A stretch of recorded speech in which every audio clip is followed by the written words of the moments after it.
Hello there, thanks a lot for coming by PosterCentral.com's video blog today. I'm Pete Howard, and the Beatles from the fall of 1964. How exciting could they have been, because they were fresh off the success that summer of A Hard Day's Night, which changed the world, my goodness. Now this was the Beatles' only UK tour of that magical year, and it started about 3 weeks after their barnstorming American tour and American Beatlemania in the summer of 1964. So, boy, what an exciting time. Now this UK tour was 1 month long, and this poster comes from about 3/4 of the way into the tour. And as you can see in that big pink stripe, this was their tour with American Motown star Mary Wells, coming off her really big hit, My Guy. Now interestingly, in my poster blogs, I've got hundreds up of course, I almost never, pretty much never talk about what's called the population report with like baseball card collectors and stuff, and that's, how many are known of any particular poster. I just don't bring it up because it's changing and stuff and it would make my videos obsolete. But I think it's a big deal in this case. I really want to bring it up and right up front too, because never mind this exact date in Belfast, for this whole month-long tour, this is the only concert poster and the only, window card and smaller handbill that's ever turned up from any date on the tour, which ran from October 9th to November 10th, all over the United Kingdom. That is crazy. I mean, being the only poster maybe, but those smaller window cards, and then the little handbill flyers with the booking form, nothing ever from the entire tour. Well, of course, what that tells us is they simply didn't make them. I mean, that's about the only possible excuse. And it makes sense because the Beatles were hot as a pistol coming off A Hard Day's Night, and so they would sell out their shows with just a word-of-mouth mention and so forth. So, the promoters didn't have to bother, and this was their home country as well. I mean, why go to the expense of printing up concert posters?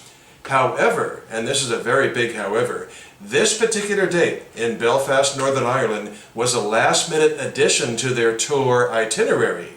Their manager, Brian Epstein, really wanted them to play the Royal Command performance in '64, like they had in '63, right?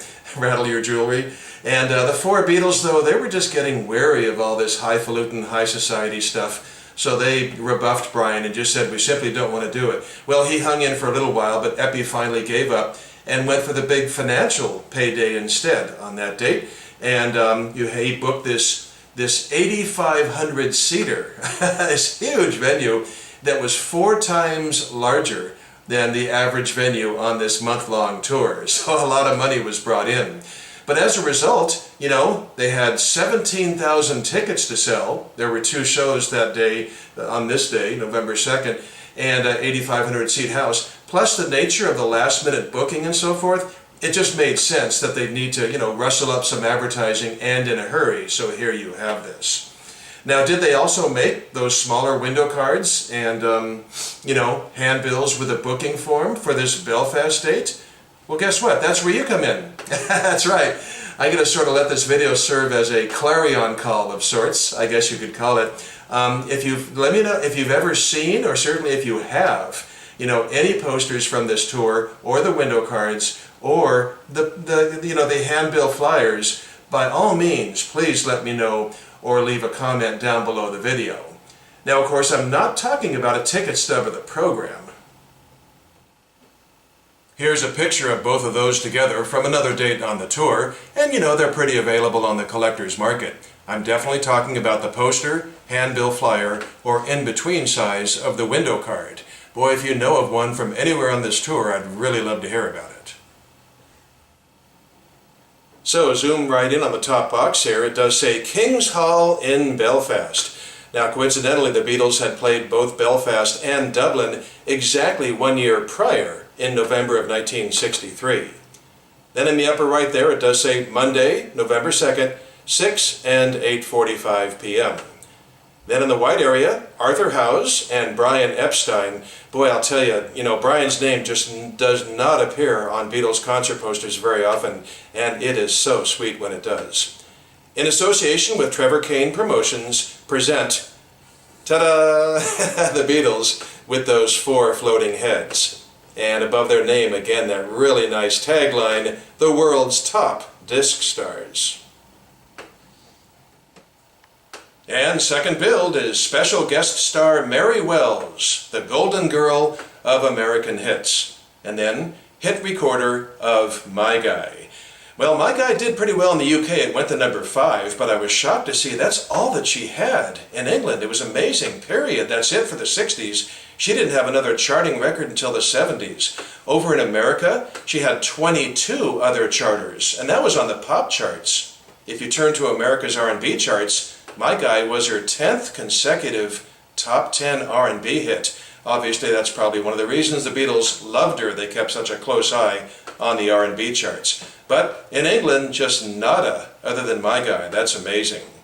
Mary had a good relationship with the Fab Four, such that the following year she actually released an album called Love Songs to the Beatles. And of course it was all their songs, and she turned a couple into, check these titles out, And I Love Him, and He Loves You, instead of She Loves You. Boy, I'll tell you, that's the early days of the music business. I'm sure the music publisher for the Beatles put a halt to that in short order, but perhaps because she knew the Fab Four, she got permission to alter songs like that. And then you've got 5 other acts on here, plus the MC.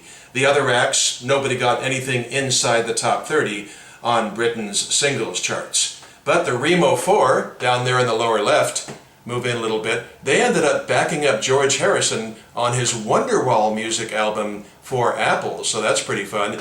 And then they morphed into Ashton, Gardner, and Dyke of Resurrection Shuffle fame. And Sounds Incorporated, down there at the bottom in the pink stripe, 3 members of that group played saxophone on the Sgt. Pepper album on one track, Good Morning, Good Morning. So all kinds of nice relationships running throughout Beatle concert posters was typical back then. At the very bottom there you do have the ticket prices, and it's funny, it says on sale. It gives one location, the booking office in Belfast. Wow, I'll bet they were pretty overrun with people trying to get tickets. So I'm going to end this video blog in a very novel way. I've never done this with over 600 recorded, but this is really fun. I've done a lot of posters that have day glow inks, which were all the vogue being used in the 1960s, including globe posters in America. Well, they certainly used them in England as well. They just were very catchy to the eye. And they look really nice, like this does, in normal light, but they absolutely explode in a surreal way when a poster like this with Dayglow inks is put under a black light. And I actually did that and managed to take a picture of it. And look at that. Is that crazy? That's just amazing. No trickery here, no fooling around or this is really the real thing. This poster under a black light, and that's exactly what it looks like. And it's just so much fun to have a black light and put some of these vintage posters under it. It's just really visual adventure. Just love to do it. So, the Beatles with Mary Wells in the fall of 1964. This poster's an orphan. It's looking for a sibling, either a twin brother poster, or a little brother window card, or a baby brother handbill from anywhere in the tour. Please let me and us know if you know of one. But fabulous, great time in the Fab's career. A lot of fun to show you this today. Thanks a lot for dropping by, and we'll see you again for something soon. Bye-bye.